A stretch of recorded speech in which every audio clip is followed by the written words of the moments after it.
All right. Yeah, I always I'm in North Alabama. I'm Okay. right outside of Huntsville, but I always find that people want to I get wanting to chat beforehand and afterhand and whatnot, but the whole point of the podcast is for the audience to get to know us as Yeah. well, right? Yeah. I'm down for that. I think, everybody's some people are very strict. This is my format. We've got Yes. 22 minutes, blah, blah, blah. I'm like, okay. Um, so yeah, I lived for a minute in Mobile, Okay. which is obviously, a different part of Alabama, but had some good fond memories of the Mobile Bay area. Well, it's funny that you bring it up because my husband's actually on a work trip in Mobile right now. Oh, no kidding. So, Uh, synchronicities, yeah, alignment, whatever. that's pretty cool. Yeah, I'm headed east. I'm headed in your direction for my fall tour, although I don't have any shows yet in Alabama. Um, it's each community takes its own time to develop, connections and some sense of community around your music project. So not quite there yet in Alabama, but I don't know, maybe this year, maybe next year I'll have a show in your area. Yeah, I think that sense of community takes a lot of building in all areas, no matter what you're Hmm. trying to do. And depending on what type of community that you're looking for and what kind of energy and vibe that you have dictates largely how quickly you grow in what area. Yeah, I feel you on that. I think um, every first of all, when I connect with a local music community, everyone is usually pretty like, especially the original music crowd is pretty welcoming to all walks of life, I think. So that's kind of an amazing attribute about just the live music scene. But you're right, just finding a good, rich community that you can connect with. I'm all about the positive energy in the world, and so just looking for the people who are looking for that in their, I guess in their groups that they associate with is what I'm out looking for. Sure. And the world is getting a lot more open to things. We're becoming, I believe, or trying to become kinder and more open-minded and more inclusive, as you can see in like the culture wars and whatnot. But we still have a whole lot of old beliefs that are kind of tying our hands and moving forward with that. Of course, I'm going to filter all of this through my own issues and situations and circumstances that I've been experiencing.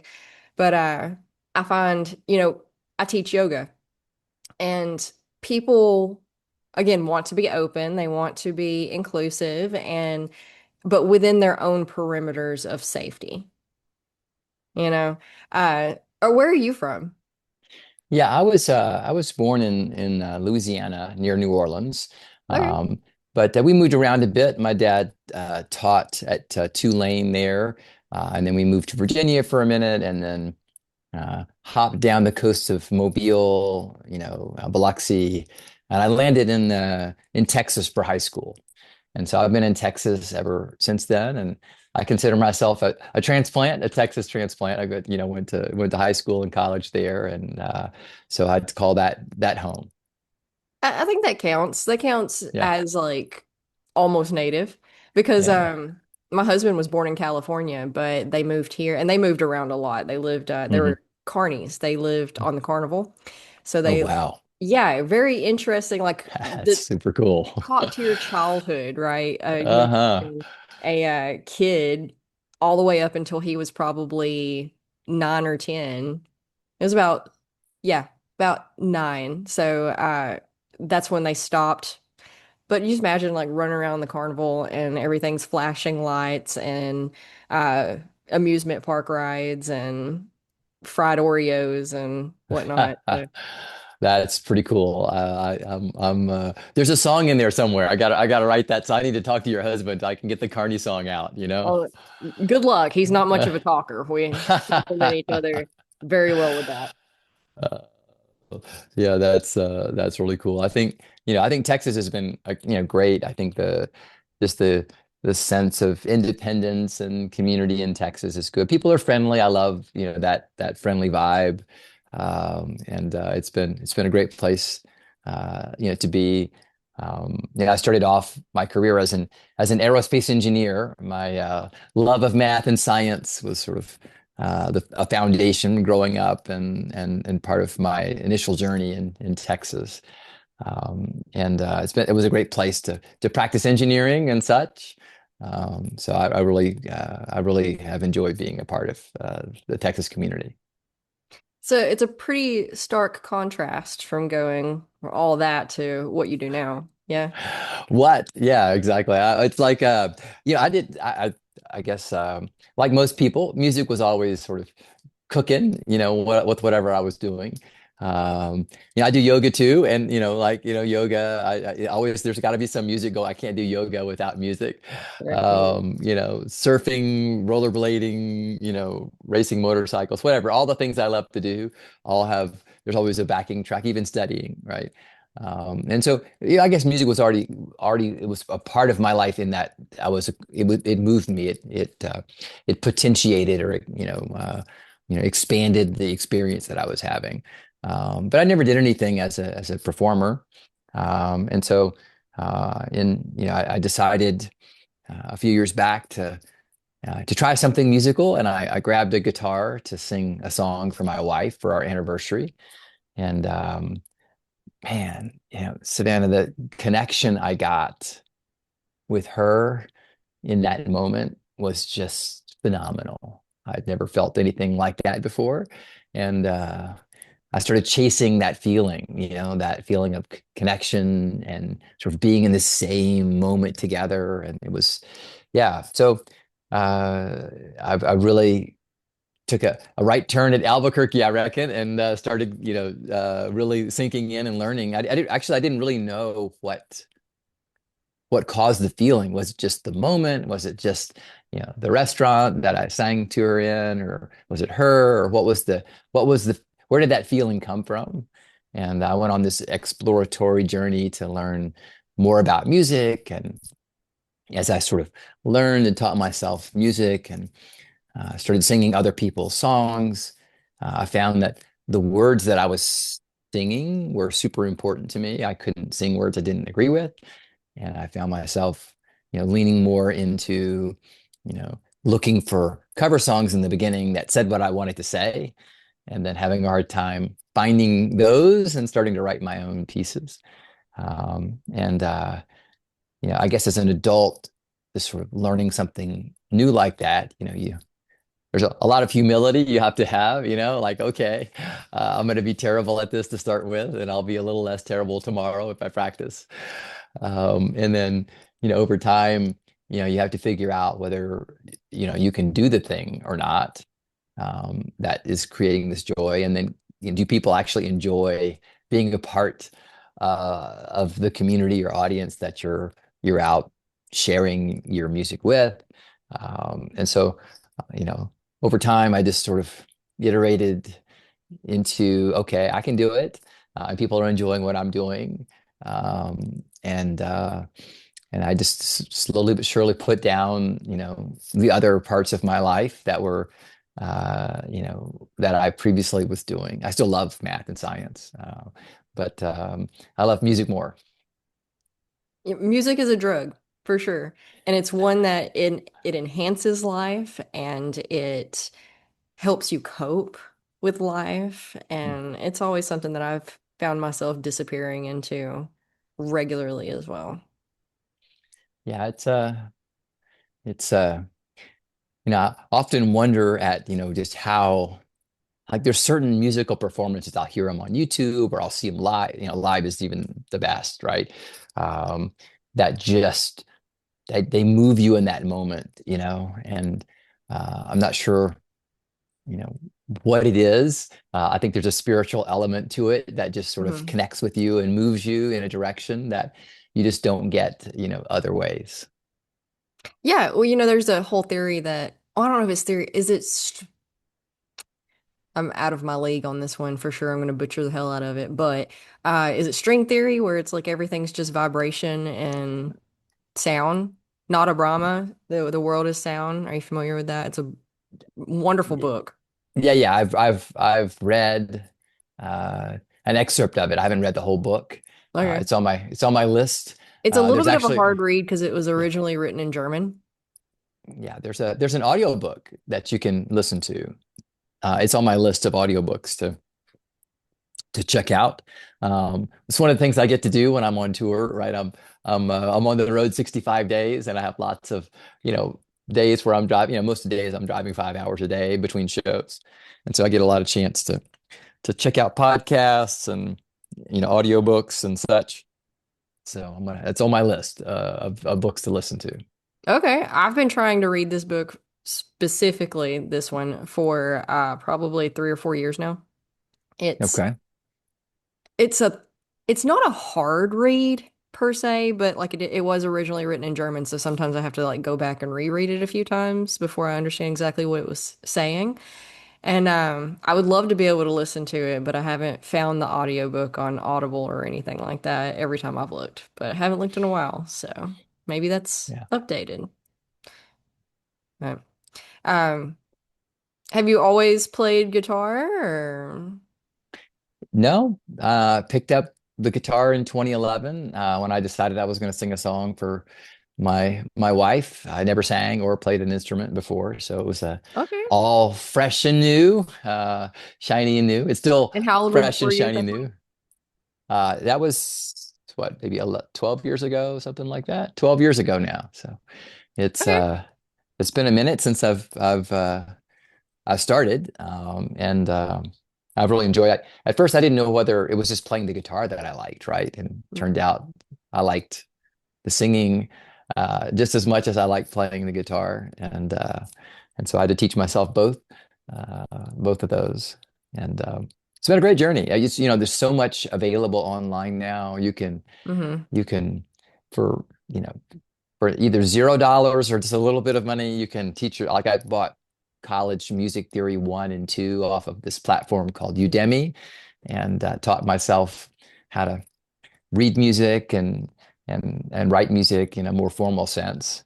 And I've just been the only thing I couldn't learn online was singing. Are you a singer? Yeah, I am. I love to sing. It's one of my Okay. favorite Yeah. things in the world. It's like, okay, when you play a piano or you play the guitar, you push the fret, the string and the fret, or you push the key and you get a sound. For my engineering mind can get that really well, right? But the singing part was like, you know, how do you do the thing? I'd never done anything How do like you do that both before. at the Yeah, same time? It's like it requires all of your brain. So yeah, you can't be distracted. You can't let your mind wander. Takes 100% focus. yeah. It's the only Which is thing I also like actually. a Go let go type of thing. It's like you're focused on the thing, but it's also a release because if you focus too hard on the thing and you're trying to grasp at it too hard, you start making mistakes because you start thinking about the thing and Yes, that it's like surfing. You have to kind of be in the moment. You're on the wave. You're, Mhm. you pop up. If you think about all the little steps, then you face plant somewhere. You have to just sort of feel in the moment. And it's the only thing that I really ever had to find an instructor for, right? I had no sense of singing. I never sang in choir or anything else. And so I found, about 3 years ago, I found a local guy in Houston, which is where home base is for me. Wes Landry, he sings for the Houston Opera. He's got, great training in vocal performance. And, so he is able to sort of uh, give me that sense of, you know, uh, I don't know, like an understudy, a journeyman or something like that. I'm studying a craft. He's like, okay, it feels like this and like that, and he was able to tell me a little bit of the theory, like what's happening, because he's got a master's in vocal performance, so he knows what's happening inside of your, you vocal tract. Um, but more, he was able to do like you just said, like, okay, let's let's feel in the moment, sing with me in these ways. And so he was able to really help me to learn a lot about, being a vocal performer. And it's been fabulous having him along and teaching me the right way to do things and the wrong way sometimes. And it's I think there's nothing more joyous than singing. I think it just lights me up. As a matter of fact, the first time I sang a harmony, that was even like another level of just connection with someone that you're singing, and then you Mm. lock in a harmony. You're like, oh my God, that's like, what is that? What is that feeling? That's pretty fabulous. Yeah, there's a power in the connection of experiencing music and singing music together with other individuals. It's like, um, we're all starving for connection. We all want that, those relationships. There's nothing more important to us than our relationships and our place in the community and our connection to one another. Which means, that of course, there's nothing more detrimental and problematic and turmoily as well, two sides of the same coin. But uh, that's why we sing in church, and that's why concerts are so powerful. I remember I went to several like music festivals and whatnot when I was growing up, and there was like church music things where you'd have a big stage and there'd be like a couple of different bands playing and it would be free. So, we're just kind of like in the field and whatnot. But the first real concert I ever went to was Jelly Roll. Oh my And let me goodness. tell you, Okay. have you ever been to one of his concerts? I just online. I want to go. I haven't seen one yet live. Yeah.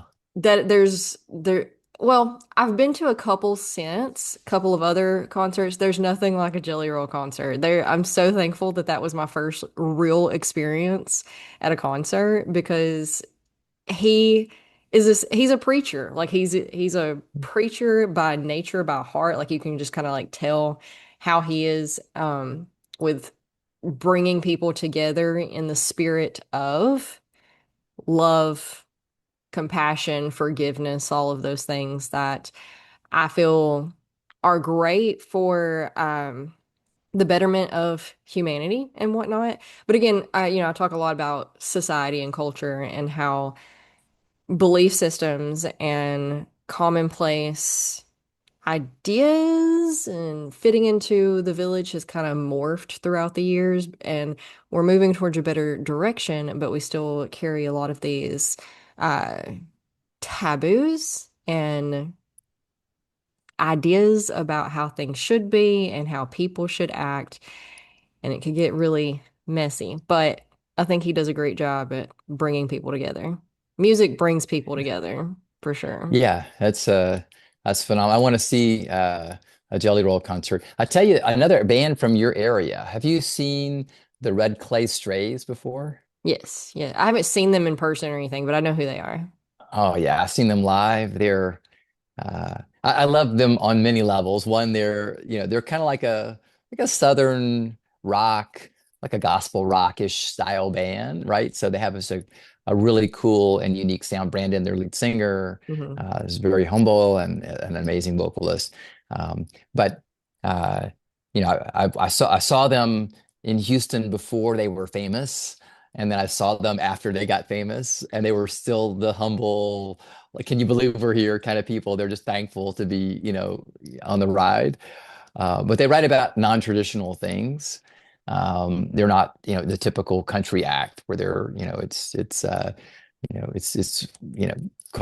cars and whiskey and Hmm. heartache. They're not writing about that. They're writing about a lot of other things, mental health and um, some interesting. They have a few interesting love songs. I think they're another great live band that take you on a journey.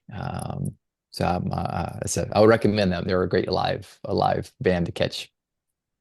Absolutely. What even is a genre at this point in time in our like because I used don't to know. you could identify genres, like, oh, they're rock, they're Yeah. country, they're rap, they're pop, but now they're all blending together, and I think that's beautiful. And I think it's really speaks to the art form of music and how it's individualized. And throughout history, you can think all of the greats pretty well made their own genre. And now we're just kind of like mixing, which is great, mixing genres and stuff. But if someone asks you, what genre are you? It can be a really hard question for a lot of people to answer. Yeah, that was one of the hardest things for me to understand. Well, I guess to a degree, I can understand like the algorithms that people use in these platforms, social media platforms, and whatever else. I have a strong foundation in mathematics, and so that makes sense to me how an algorithm can sort of, you know, move content in a certain direction based on your interest. Uh, what was really hard for me to understand was, genres and how genres interact with your project from a business level, right? It's okay, you know, if someone asks you what your genre is, you can say, well, this is like me, I'm like folk rock or folk pop or, something like that. But there's lots of micro genres now, and it's really hard to classify yourself. And if you classify yourself poorly, um, then And the most of us algorithms do. take yeah, then the algorithm takes that and pushes you in a direction that you don't need to be, and so it's harmful. So it's unfortunate that it's not just a descriptor that we use to talk with each other, right, about Mhm. something, just to kind of give you a sense or a feel of the way your music, lands. It actually has a tremendous impact on your, on the business side of your project, Mhm. which isn't really disclosed well, and is frustrating, I guess, as an artist to try to figure that out. Sure, because what do you say? I think AI is going to help us out a little bit with that because I know, like on Spotify, for example, it starts categorizing songs itself. So you can click moody or techno or cyberpunk. There's thousands and thousands of genres at this point. So how do you narrow it down to put yourself in a box? And that's such a human thing that we want to box it up in a nice. Well, actually, I say it's a human thing. It's a Western thing. It's a Western culture thing, wanting to box everything up in a neat little organized package. Whereas like the Eastern culture is much more rounded, much more uh dispersy. So like they can identify their language has a lot to do with that. And of course culture and history and whatnot. And the US especially, the Western culture is so new that we're still trying to figure out who we are just in and of ourselves. And I think that can lend to why we're so obsessed with labels and boxing because we're trying to figure out who we are as a nation, you know? How do you feel about your identity as an American versus, like a Southerner or a Midwestern Southern versus whatever, and how that translates to your music genre? Yeah, that's a great question. I think because I moved around, for a bit when I was growing up, I think I have a sense of adaptation that, as I land in an area, um, I find the things that I like about the area and sort of adopt those as a part of, who I am in that community. Um, I guess I don't really think about like when I think like Southern, like I'm a Southerner, right? I think about that, but I don't think about it like in any other way. But like I like people. I'm friendly. I'm helpful, right? I'm the guy down the road. If you have a flat tire, call me up. I'll come give you a hand, right? And to me, I associate that with Southern. Um, you know, uh, Texas, I'm independent. I'm independent minded. I'm strong willed. I know what's right, what's wrong. I'm not afraid of a hard day's work. So those are traits that I feel like are, Texas traits that suit me. And so I think um, kind of maybe that gets back to my like fundamentally I'm I see the world in a way that's My glass is always, three quarters, full. I love the world. I like people. I look for, you know, the best in the people around me and the places that I am. And so I have this inherent positive view and perspective. I get, knocked down. I stand up quickly and look for, an opportunity to take me in a new direction. And so I think that's kind of my personality when I'm adopting, you know, regional things that I like. Um, so yeah, I don't think about myself, in a way like in a negative way as a Texan. Just the positive traits that are there. Um, yeah, that's kind of how I think about myself, Savannah. I don't know. Do you associate yourself with being a Southern girl in Alabama? So I grew up in the woods and on farms, so I'm about as country as it gets, but I hated that for most of my life. As I feel like you understand that, Yeah. being Southern has always had a negative connotation, being dumb and hickish. There are lots of Alabama inbred jokes, you know? Mm, So, and like honestly, looking around, it wasn't that everyone was stupid. And we can actually get into how, historically speaking, there were a lot of parasites or something involved with people who didn't wear shoes.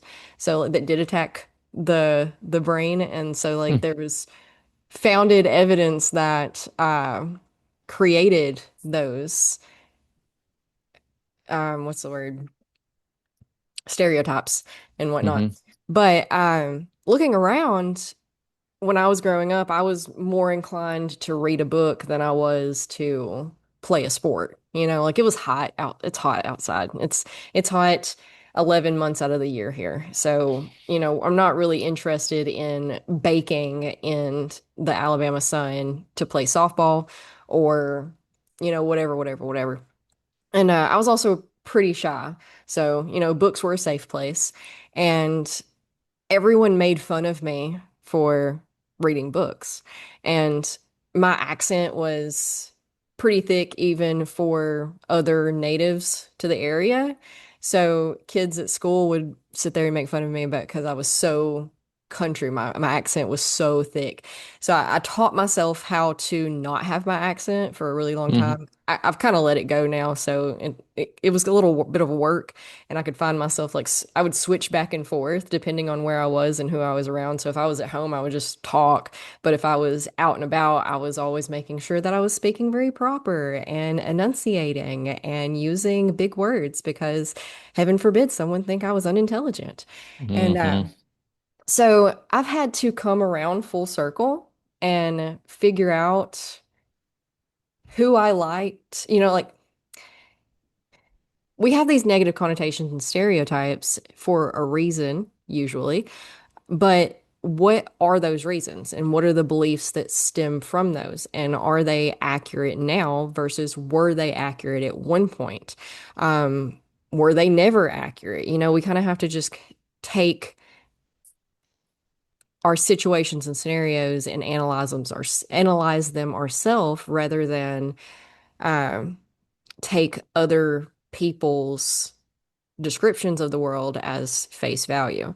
So I had to kind of figure out, as we all do, who we are and what we align with and what we don't align with and what we agree with and what we don't.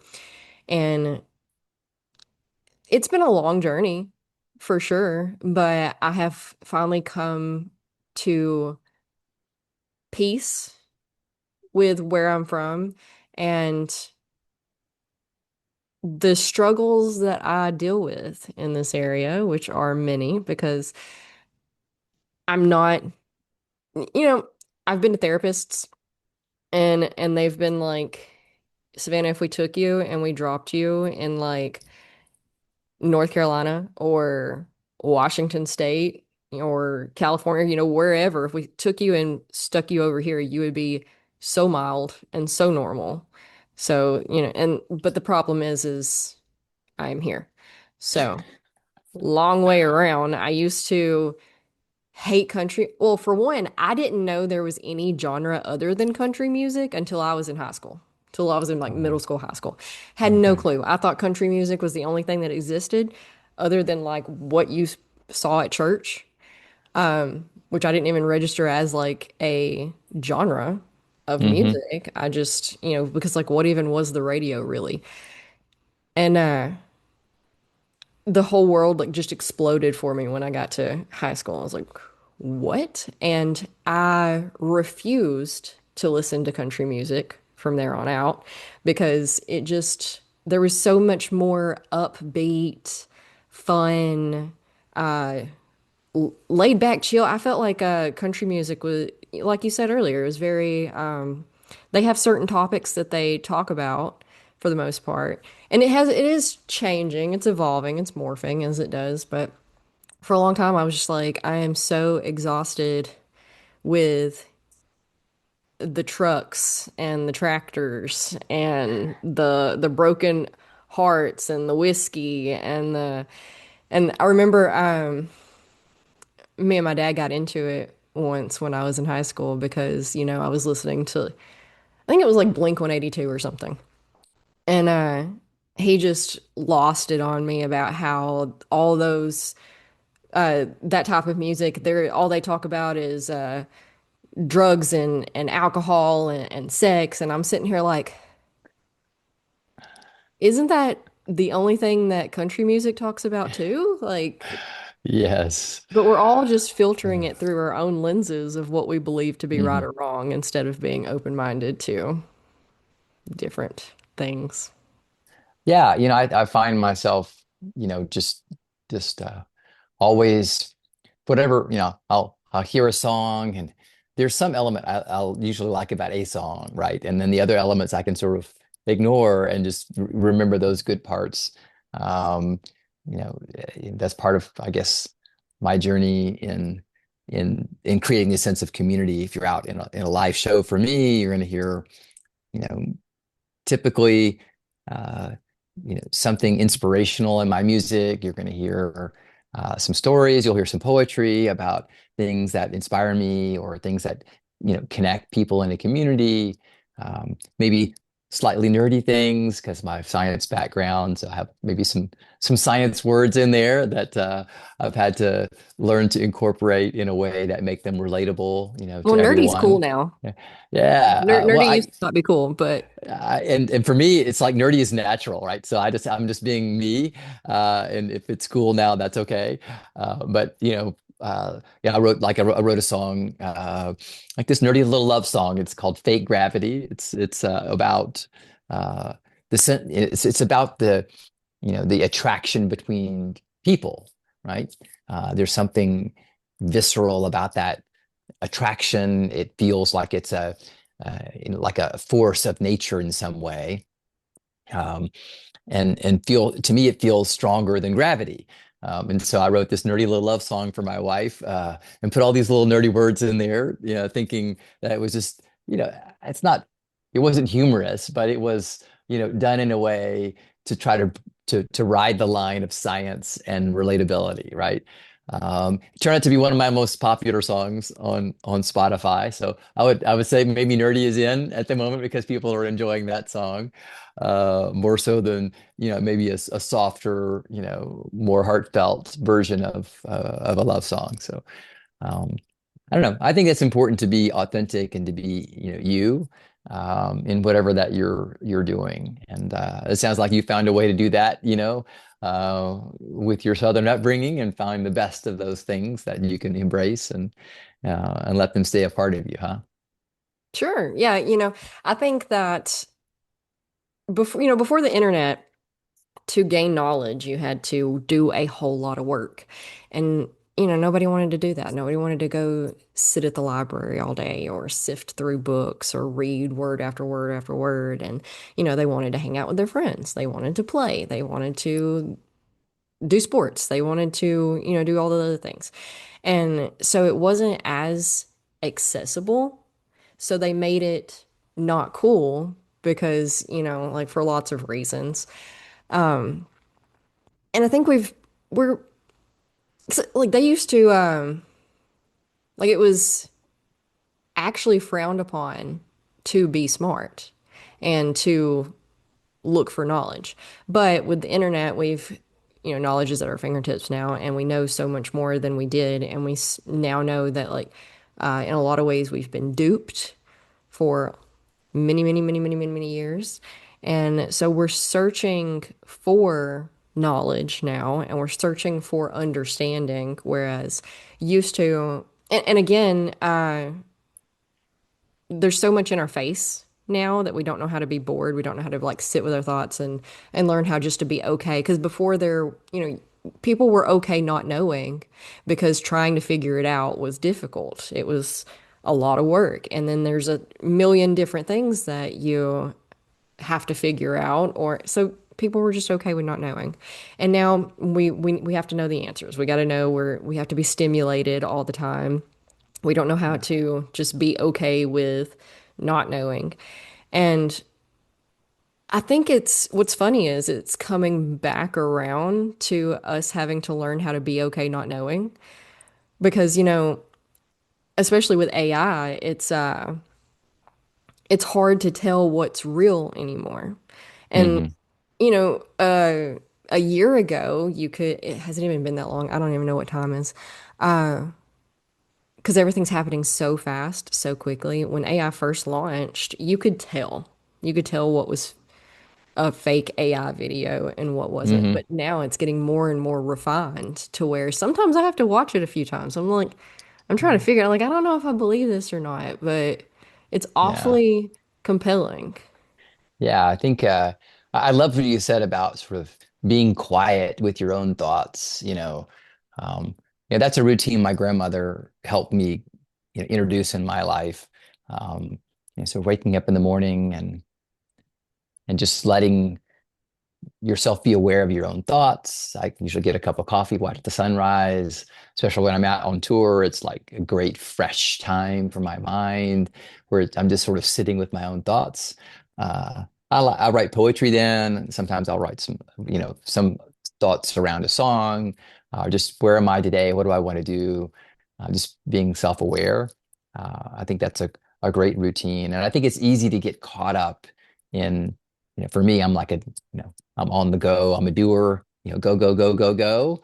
And so I think it's easy for me to sort of stack my mind up when I wake up and just feel like I'm in a rush all day and not be aware of where I started the day and where I need to go, mentally for the day. I think AI is something that that can potentiate that one way or the other. The scientist in me loves AI. Like, look at all the cool things. Like, I'm curious. I can learn. I can learn about anything I want all the time, 24/7, right? I'm the limit now. Not my ability to, go to the library or something like that. So I think, there's this shiny, cool element that AI really helps me be super productive. But at the same time, the poet in me is sort of watching this journey that we're on right now. And like I'm observing, okay, well, if AI is doing that now and AI is doing this now and it's going to be doing that, next week, what are you supposed to do as a human being? As a matter of fact, I wrote a song called "What Does It Mean to Be Human?" And it's about that thought process that I get into personally. Like, okay, I'm using AI, make it easier for me, tell me what to say, um, you know, uh, you know take my troubles away. So there's a lot of things that drive us, I think, to using tools like AI. Um, but there's also, I think, a lot of, you know, I think there's a lot of emotional turmoil that we're all headed towards as AI does more and more things. You can't differentiate it anymore, right? AI music is out there. People are writing on Suno and releasing music, and they're hitting the charts in a lot of different genres with AI music and AI avatars that you just can't tell the difference with now. So it's a cool time we're living in, but it's also a bit scary because I don't know that we know how, like you said, to just be at peace with ourselves as human beings and not sort of driving all the time. Right. Yeah, we don't know how to, but we're going to have to figure it out. I think yeah, it's going to be a part of something we're all going to have. It's like, okay, you know, AI is better than everybody at everything. Then, you know, how do what becomes important to you, right? If you're curious or, what do you do every day? I think the sense of community that you were talking about, the sense of belonging becomes even more important to all of Mhm. us, right? Yeah, it's never going to be able to replace a person like in the physical sense. It's never going to be able to understand the depth of human emotions and existence that poetry and music has always sought after. The best artists are the ones who know how to take that depth and turn it into something that is relatable. Yeah. I think we're all gonna do yoga, music, and poetry. That's what we're gonna be doing a year from now when AI is doing everything else. I don't think that'd be too bad. I mean, of course, a lot of people are going to melt over that, but Uh, it. I am an optimist. I'm an idealist for sure. So I believe that, or I have to believe, because what is the alternative? I have to believe that it's all going to be for the better. And mhm. that, yes, things are going to change drastically, but things have always been changing drastically. And everybody at every level throughout history, when things changed drastically, people melted about it. And then we adapted. And then we figured it out. And it gets a little bit better each time. There's no reason to believe that because we've been moving in a positive direction. It doesn't feel like it because the media is hijacked and, you know, our high negative emotions are what sell clicks and views. That's what grabs your attention. That's how the brain is wired. So everybody feels because that's in your face 24/7, and we're not meant for it to be in our face 24/7. And that's why people are having a hard time finding happiness and peace right now. But then other people are realizing that the more that you unplug, the easier it is to just, if you live in the real world, the physical human, like touch, this desk is sitting right here in front of me. I can walk outside and I can feel the sun on my skin. I can breathe the fresh air. Or cough and sneeze about it because, it's spring and the trees are trying to kill us. Um, I can go hug my son that's in the kitchen making food. Like those are real things. And although the news is also real things, more or less, what you have to think about what you can control. Mhm. We've been hearing for years, think globally and act locally. But the problem with that is that there's nothing I myself, personally, me, Savannah, can do in Iran, Iraq, Afghanistan, you know, name a country on the other side of the world. I can't do anything about that.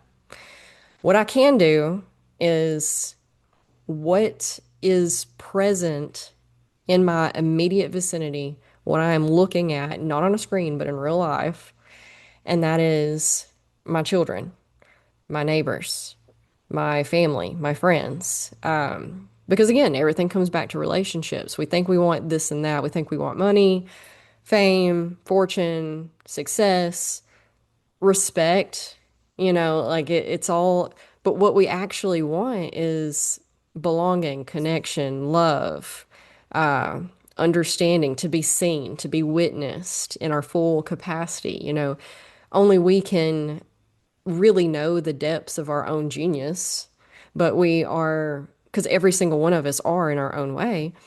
And we're constantly striving to prove to other people that we have this genius within us instead of just living it and allowing, whoever notices will notice and whoever won't. And people are going to always view us through their own filters, regardless of who we are. We can be the nicest, most compassionate person in the world, but if the person looking at you that you're trying to convince grew up where nothing and no one was safe and everybody was always out to get you and they got betrayed time after time, they're going to assume that you're the same way and that your kindness and compassion comes with an ulterior motive, you know? So like that's roundabout, and I got on 8 tangents there, but we're going to have to figure out how to live in the moment in our vicinity moving forward. And that is finding fulfillment and purpose with what's in front of us. And I think that AI is going to, I hope that AI is going to take a lot of the struggle and strife out, take even more of the struggle and strife out, because, that used to be all there was struggle and strife. And every technological innovation has gotten us further away from struggle and strife and more closer to self-actualization, which is where you find our full expressions in art because we have Yeah. space and time to. That's what the Renaissance was. Yeah. Maslow's hierarchy of needs and Yeah. action there, right? Yes. I think you're right. There's an interesting cycle. I think it was uh, Thomas Jefferson said something like, we are warriors, so our children can be engineers, so their children can be architects, so their children can be artists, so their children can be warriors again, right? Yeah. A cycle in, in our own little microcosm, right? But I think you're right. You know, I would hope that those those layers of Maslow or those layers of, Thomas Jefferson's view, uh, you know, become removed, right? We don't need to worry about sh food and shelter, right? It's like, okay, the bottom layer of Maslow is gone now, and all the human drive that goes with just trying to get those things is sort of, gone. Do we need to be warriors anymore? Maybe that caste doesn't need to exist anymore because that's not a thing. Maybe AI helps us get there, and so it's okay. Now we can be engineers and architects and artists only, right, in the cycle, as opposed to having to be, more fundamental. So I don't know. That's an interesting view. I think it's a it's a hope of mine as well that AI helps uh, bring out the best in us, and mitigate the worst.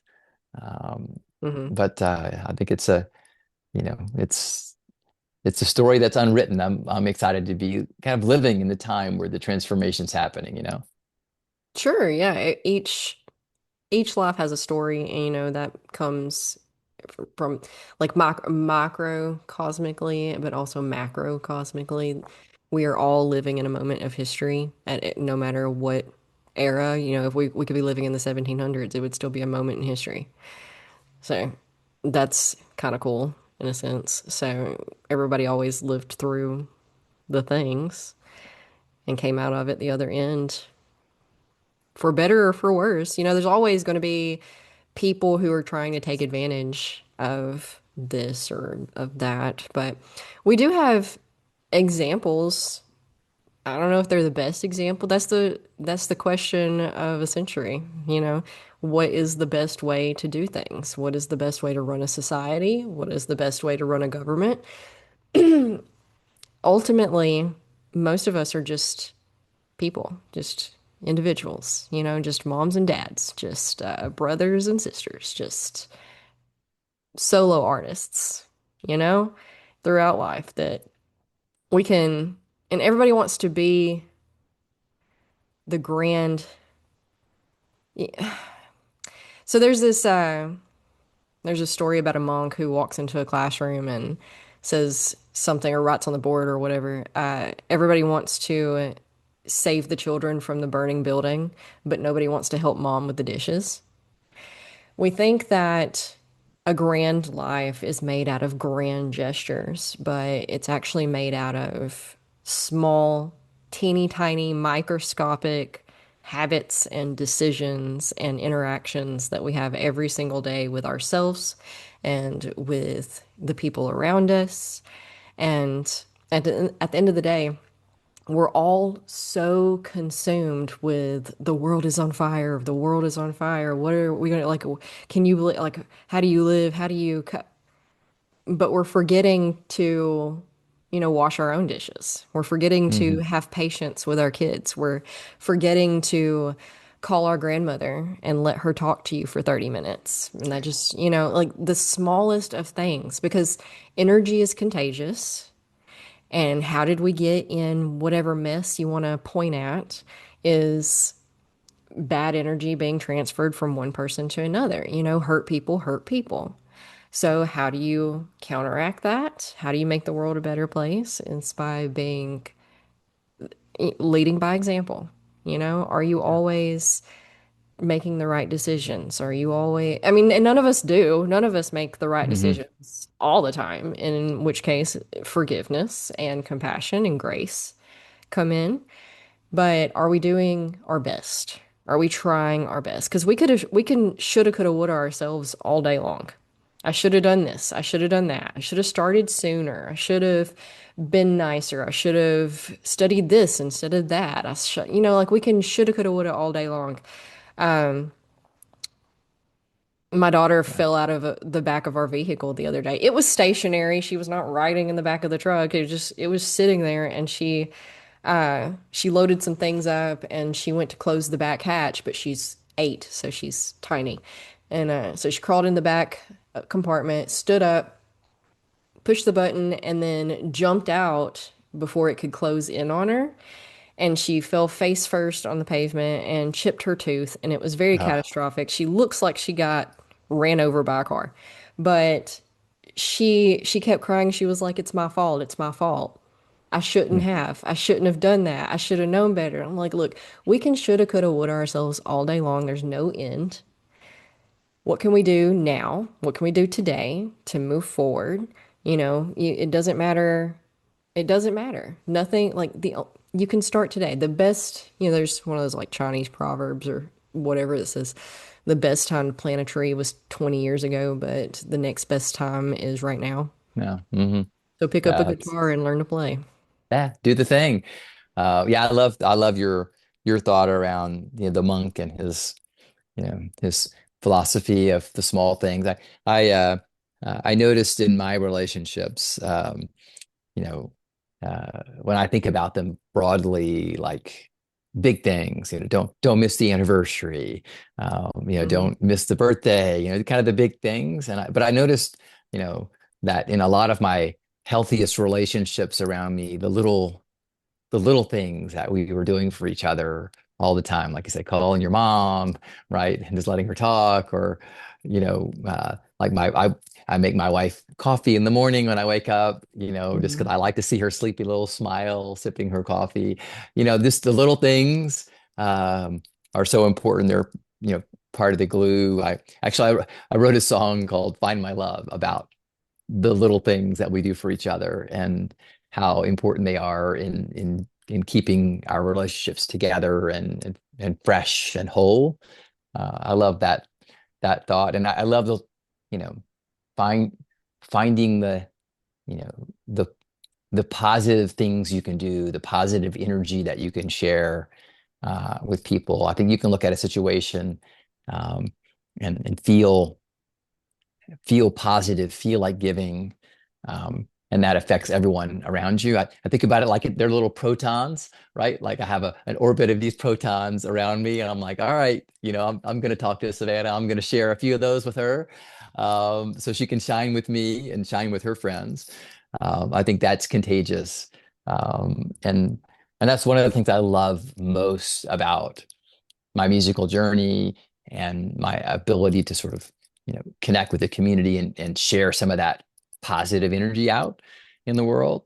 And like you said, maybe you know negative things are the most popular. If you listen to some of a lot of the more popular music that's out, there's just not a whole lot of positive messaging going on. There's some, but not a lot. And so, that's that's part of my journey, right? To find those people who actually, are looking for positive energy and and want to take that out into the world. um, through music or through other things that I do in my life, that are volunteer oriented or support oriented, just to try to create that sense of positivity in the communities that I'm involved with. So um, it's a it's a choice I think we get to make every day, and we don't. I don't always make the perfect choice either, or I'm not always as positive as I could have been, but I try to be, I try to be mindful about it. Yeah, it's momentum, and it's where you choose to put your t attention, and everything's an algorithm. It's just like scrolling on social media. There's this guy, let's see, how do I say this without going into too much detail? Um, he posted on Facebook yesterday, I think it was, about how the Facebook's feeding you garbage and things to anger you, and they want to keep you angry, and they want to keep you sad and depressed, and we just all need to get off Facebook because that's all it feeds you. And I was like, hold on, hold on. The algorithm feeds you what you interact with and what you pay attention to, you know? So when we put it in those cases, most of us know that at this point. I hope that, I don't know. I hope that if you like something, if you spend time when you're scrolling on any platform, it can be Instagram or Twitter or whatever, whatever, whatever. Uh, and some are worse than others, for sure. Some are more sensitive than others, for sure. But if you're paying attention to the things that are positive, then it's going to feed you more of that because it wants you to keep scrolling. It wants you to stay on the platform for as long as possible. So it's going to keep feeding you whatever it catches your interest most. And life outside of the virtual world, outside of the screens, is the same way. You're going to get more of what you focus on. If you're always focused on the negative and the bad and the which is easy to do. Our brains are designed to focus on those types of things because that's what keeps us alive. It's not concerned about the good, happy things because those aren't trying to kill us. So you have to think that, we evolved in the woods when with nature, and there are things in nature that can kill you and can eat you. So you kind of have to know what's dangerous, what's scary, so it piques your attention. It takes a whole lot of work to flip it over and focus on the good and the positive instead. But, you know, hyper awareness, just noticing that when you get into these slumps, you can be like, wait a minute, okay, so why am I here? What have I been thinking about lately that, or what am I thinking about now that's got me in this? What idea have I latched onto? Most of the time it's like, a fear or an insecurity, you know. But we don't identify that it's a fear or an insecurity until we sit there and question it for a while. Or else it just feels like people are out to get us or things are falling apart. I don't know. You have to rework it. So, speaking on which, I brought all this up and got on that tangent because most of my music that I've listened to and that Spotify brings me is very uplifting and very positive. Like, do you know who Queen Herbie is? No, no. Love her, obsessed with Okay. her. Um, Spell that for me. Queen, so Queenherby,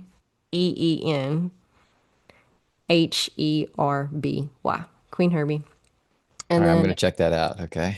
yeah, and Connor Price and Nick D. Um, who there's Abel Hart. There's Okay. so many, so many. And it's funny that I'm finding because a lot of people are bridging the gap between science and spirituality right now, which I'm loving. I live for that. And so there's a lot of when you really start studying it, it'll sound like I listen to a lot of I like rap. I like spoken poetry. essentially, and like give me a whole lot of words and a lot of thought processes and wordplay. I love that more than like the music. Like I like a good beat, but otherwise, like I'm much more tuned towards the words rather than the music itself. But it's funny that I've noticed a lot of these days who really study positivity and what you need to do to live a good life and be a positive influence on yourself and others and heal, because healing is messy and people think it's all sunshine and rainbows and, oh, I go to church now, I'm all healed. But it's actually quite dark at first, especially. And, you have to know the darkness in order to really experience the light. And that's why I always talked about how growing up, the friends of mine who had really abusive, catastrophic, dark childhoods are the most well-adjusted people. Just right out the gate, as soon as they got out of high school, they just kind of like went into a job or went into college and just made all the right choices and were just chill. They're chill, they're nice to be around, they're funny. And then, but the people that I know that had wonderful childhoods for the most part, like they can't even pinpoint anything that's wrong, are the ones that ended up like on drugs and in and out of jail and alcoholics. And it's funny because, like, granted, that is a broad generalization. There's exceptions to everything. I'm just saying the majority of what I noticed personally was that. But Mhm. anyway, back to the music is people who are healing in their music, a lot of times it'll sound really dark and like the words that they use are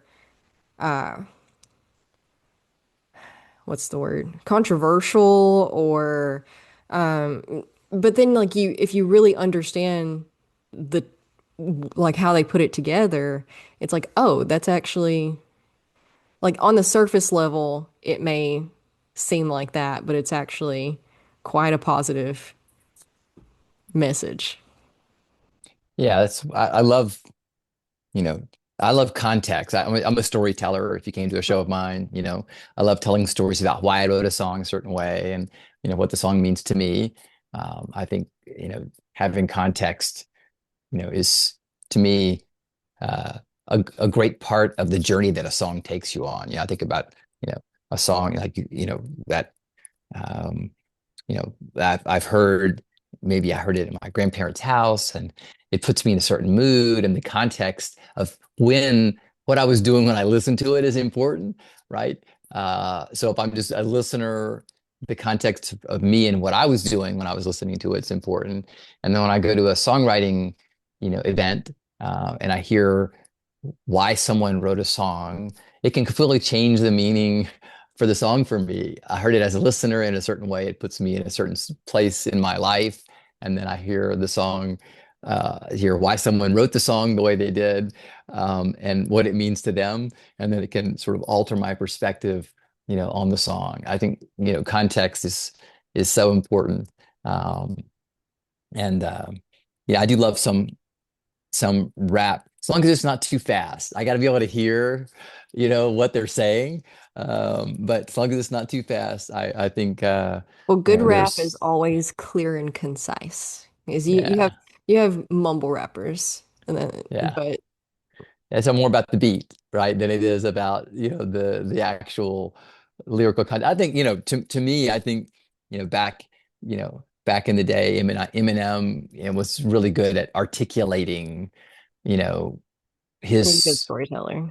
yeah, a good storyteller through his rap. So I think that was one of the things I really enjoyed about some of his tunes, for sure. So yeah, I have a few songs um, that have some spoken word in them. Like that song I was telling you about, "Find My Love," has a bridge that's a spoken word conversation that my wife and I had. About some of the little things in our life that we were doing for each other that we appreciated. So yeah, I think, you know, There's a couple of artists, that's all they do. They're just spoken word people. They've got some kind of a groove going in the background, and it's all about the spoken word. I guess I'm more of a melodic guy. I like to have some kind of a melodic element, to whatever it is that I'm saying or singing. Sure, some people don't like words at all in their music. Yeah. They want to just free flow and ride the beat, Yeah. and that's okay too. It's everybody has their own preference. It doesn't make one better than the other or anything. It's all very subjective. Yeah. Connects to the inner workings, and brings it because people have a hard time expressing how they feel and what they think. So music definitely helps bridge the gap, and that's why we are oftentimes attracted to the stories and music that align with our own experiences. That's why Jelly Roll works. That's why Hmm. Eminem's storytelling worked, is because there were so many people in the world that were like, "Oh wow, that's what I went through too." Or Hmm. I know that side of the life. Yeah. What a lovely thing. I think music allows us to share an experience like that together. And when it's live, it's even more magical, right? Everyone's on a journey together and feels a moment. Like a couple of times you get caught up and the audience and you are sort of in the moment together. And at the end, it's almost like, you don't want the song to end because you're all on this shared journey together. And then you sort of come out of the trance and you're like, okay, well, okay, that song's over now. I'm sad because I was enjoying the experience. But yeah, what a great connector. Yeah, and it is about the experience. That's something that AI is not going to be able to take away from us, is the experience of being at a concert or a live event of some sort. Yeah, I feel you. All right. Well, I guess we can wrap this up, unless there's something else that you'd like to talk No, I had a about. great time talking with you, Savannah. When I come through Alabama, I'm gonna have to connect with you. Maybe get you to come sing some harmonies with me or something if you're a singer. All right. Well, I'm around, if you can find your way into my schedule, but I'm around. Sweet. Well, thanks for having me. I really appreciate it. Sure. Tell people, like you have a website and I'll link it below, but if you want to drop it and tell people how to find you and whatnot. Yeah, you can find me at markwintersmusic.com. You'll find links to my latest music there and my tour schedule. And if you want some extra protons in your life, you can join the Positive Vibe Tribe, which is my email list, and I'll share some stories from the road and some newer songs and just some positive moments from my journey. Yeah, yeah, because that always goes back to the protons thing. I love talking about quantum physics and whatnot because again, we all think that it's the big things in life. It's the ball, not the atoms or the molecules that create the ball, but it is the molecules and the atoms that create the ball. And the ball itself is just a distraction from the building blocks.